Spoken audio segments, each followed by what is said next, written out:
ये जो छठ व्रत है इसका नाम है पांडे सूर्य षष्ठी व्रत। जो छठ पूजा के महत्व के बारे में आप बताएंगे। आपको पता है कि सूर्य षष्ठी व्रत में पूजा किनकी होती है?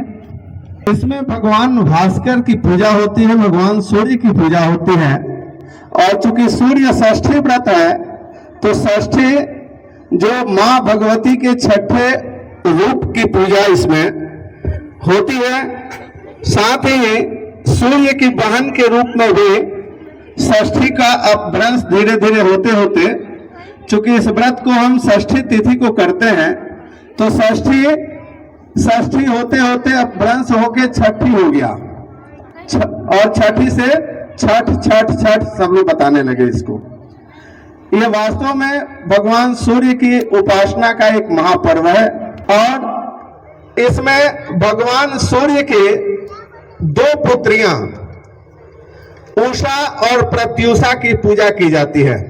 ये उषा और प्रत्युषा कौन है? भगवान सूर्य की जब अंतिम किरण होती है, सायंकालीन किरण, उसको प्रत्युषा कहते हैं।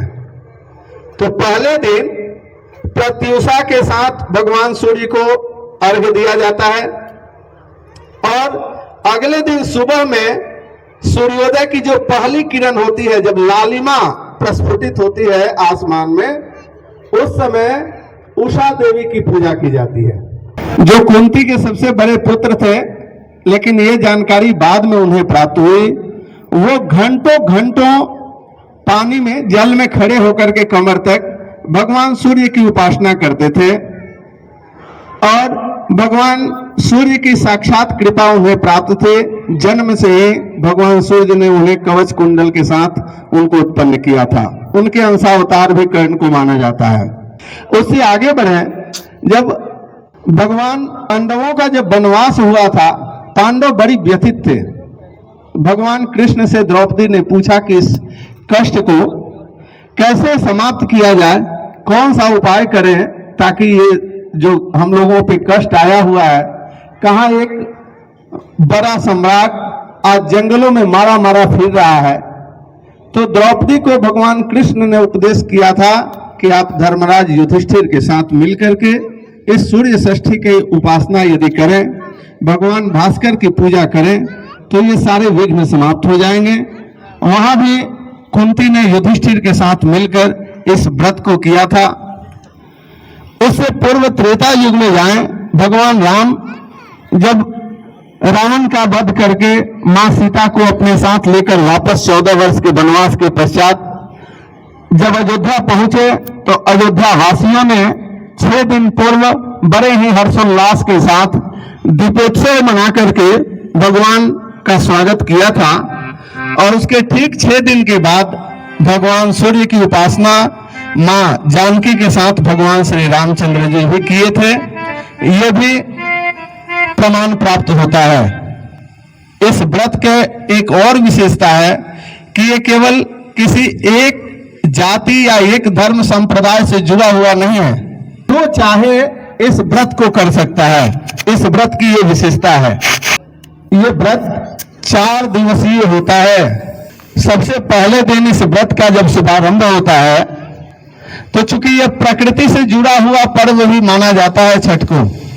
छठ में प्रकृति में उत्पन्न जितने जो बदलाव होते हैं, उन सारे बदलावों से हमारे स्वास्थ्य खराब न हो, इसके लिए ऐसी वैसी वस्तुओं का सेवन किया जाता है। सबसे पहले दिन जो व्रतधारी होते हैं स्नान करते हैं। स्नान करने के पश्चात सूर्य भगवान को अर्घ्य देकर लौकी का सब्जी बनाते हैं। घी में लौकी की सब्जी बनती है और लौकी में जल की पर्याप्त मात्रा होती है जो हमारे शरीर में जल की कमी को पूर्ति करती है।